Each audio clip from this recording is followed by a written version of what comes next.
வணக்கம். இந்த புதிய அலசலுக்கு உங்கள வரவேற்கிறேன். இன்னைக்கு நாம ரொம்பவே சுவாரஸ்யமான ஒரு விஷயத்த பத்தி பேசப் போறோம்.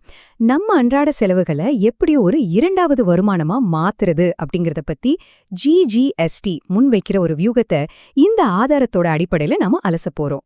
சரி, வாங்க இத பத்தி கொஞ்சம் ஆழமா பாப்போம். நம்ம வாழ்க்கையில எத்தனையோ நல்ல வாய்ப்புகள் தேடி வருது, இல்லையா? ஆனா அதையெல்லாம் நாம ஏன் தவற விடுறோம்? நிஜமாவே நம்ம வெற்றியை தடுத்து நிறுத்துறது எதுன்னு நீங்க என்னைக்காவது யோசிச்சிருக்கீங்களா? பல நேரங்கள்ல நம்மள பின்னாடி இழுத்து நிறுத்துறது தோல்வி கிடையாதுங்க, அது பயம்தான். இது சரிப்பட்டு வருமா, நம்மால முடியுமா, இப்போ தொடங்கலாமா, இப்படியெல்லாம் ஓவரா யோசிச்சு பல அருமையான வாய்ப்புகளை நாம கோட்டை விட்டுடுறோம்னு இந்த கட்டுரை ரொம்ப தெளிவா சொல்லுது. தோல்வியை காட்டிலும் இந்த மனத அளவுல இருக்கிற பயம்தான் நமக்கு மிகப்பெரிய தடையா இருக்கு. பகுதி 1. சிறிய தொடங்கம் பெரிய வெற்றி. இந்த ஆதாரம் வெற்றியின் இலக்கணத்தை எப்படி மாற்றி அமைக்குதுன்னு இப்ப பாப்போம். இதுக்கான ஆரம்ப முதலீடு என்ன தெரியுமா? வெறும் 1200 ரூபாய் மட்டும்தாங்க. ஆமா, நீங்க இந்த 1200 ரூபாய்க்கு ஒரே முறையாவோ இல்ல 2-3 தடவையா பிரிச்சோ பொருட்களை வாங்கி உங்க பயணத்தை ரொம்ப ஈஸியா தொடங்கலான்னு இந்த திட்டம் சொல்லுது.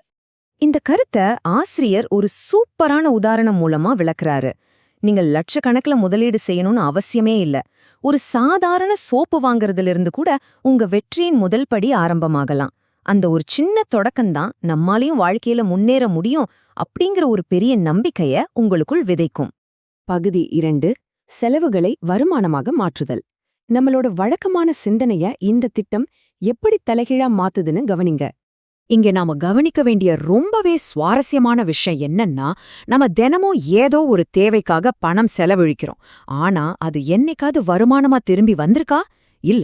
ஆனா இந்த GGST முறையில நீங்க வாங்குற ஒரு சின்ன பொருள் கூட உங்க எதிர்கால வளர்ச்சிக்கான ஒரு அடித்தள முதலீடா பார்க்கப்படுது. வழக்கமான ஷாப்பிங் இருக்கும் இந்த முறைக்கும் உள்ள வித்தியாசத்தை நூலாசிரியர் ரொம்ப அழகா ஒப்பிடுறாரு. சாதாரணமா ஒரு கடையில போய் சோப்பு வாங்குனா அந்த பணம் அதோட போச்சு. ஆனா இங்க வாங்கும்போது நீங்க ஒரு புதிய வருமான வாய்ப்புக்கான கதவை திறக்கறீங்க. இன்னைக்கு ஒரு சோப்பு, நாளைக்கு ஒரு வருமானம், அதுக்கப்புறம் ஒரு பெரிய வளர்ச்சி. நம்ம அன்றாட தேவைகளையே நிதி வாய்ப்புகளா மாத்துறது தாங்க இதோட அடிப்படை. பகுதி 3. கடந்த கால சந்தேகங்களை முறியடித்தல். ஒரு அக்கறையான அண்ணன் மாதிரி வாசகர்களோட கடந்த கால சந்தேகங்களை ஆசிரியர் இங்கே ரொம்ப இயல்பா அணுகுறாரு.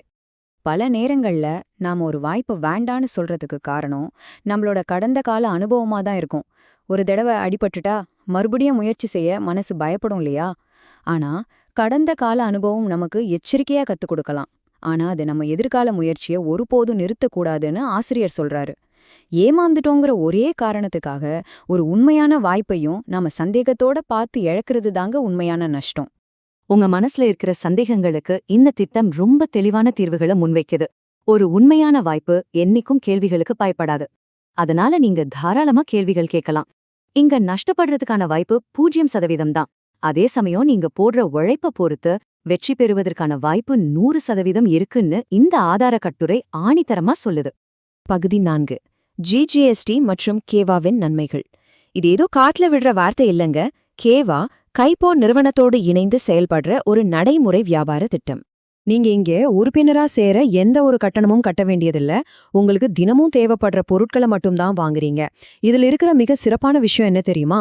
நீங்க இணைஞ்ச பிறகு வேற யாரையும் கட்டாயமா சேர்த்து விடணும்னு அவசியமே இல்ல. அப்படி யாரையும் சேர்க்கலனா கூட வாழ்நாள் முழுசும் 1 வாங்கினால் 1 இலவசம் அப்படிங்கிற பலன்களை நீங்க தொடர்ந்து பெற முடியுங்கிறது தான் இதோட ஹைலைட்னு கட்டுரை சொல்லுது. பகுதி 5. உங்கள் நிதி எதிர்காலத்தை பாதுகாத்தல். இரண்டாவது வருமானங்கிறது இன்னைக்கு ஒரு ஆடம்பரம் கிடையாது, அது ஒரு கட்டாய தேவைன்னு நூலாசிரியர் ரொம்ப அழுத்தமா எச்சரிக்கிறாரு. நம்ம எதிர்காலத்துல வரப்போற பொருளாதார சவால்களை ஆசிரியர் ஒன்னு பின்னாடி ஒன்னா பட்டியலிடுறாரு. வீட்ல திடீர்னு எதிர்பாராத மருத்துவ செலவுகள் வரலாம், குழந்தைங்களோட கல்வி செலவு நாளுக்கு நாள் அதிகமாகலாம், எதிர்பாராத கடன் இல்லனா குடும்ப பொறுப்புகள் நம்ம தோள் மேல விழலாம். இது எல்லாம் சமாளிக்க ஒரே ஒரு வருமானத்தை மட்டுமே நம்பி இருக்கிறது எவ்வளவு பெரிய ஆபத்துன்னு இது ரொம்ப தெளிவா காட்டுது. இந்த வரிகளை கொஞ்சம் கவனிச்சு பாருங்க.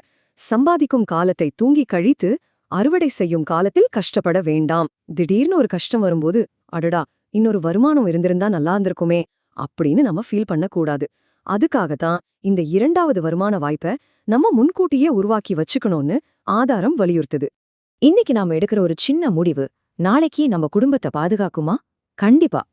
இன்னைக்கு உங்க தயக்கத்தை எல்லாம் ஓரம் கட்டிட்டு அந்த ஒரு சோப்பை வாங்குற ஒரு சின்ன முதலடியை நீங்க எடுத்து வச்சா அது நாளைக்கு உங்க குடும்பத்தோட பாதுகாப்பா, உங்க குழந்தைங்களோட எதிர்காலமா, உங்க பெத்தவங்களோட நிம்மதியா மாறலான்னு இந்த ஆதாரம் ரொம்ப நம்பிக்கையோட சொல்லுது. முடிவா இந்த ஆதார கட்டுரை ஒரு சூப்பரான சிந்திக்க வைக்கிற வரியோட நிறைவடையுது. வென்று காட்ட ஒரு வாய்ப்பை உனக்கே நீ கொடு. உங்களுடைய அன்றாட செலவுகளை எதிர்கால முதலீடா மாத்த முடியுமா அப்படிங்கிற ஒரு பெரிய கேள்வியை இந்த திட்டம் உங்க முன்னாடி வைக்குது. இத பத்தி நிதானமா சிந்திச்சு பாருங்க. மற்றொரு சுவாரஸ்யமான அலசலில் உங்களை மீண்டும் சந்திக்கிறேன்.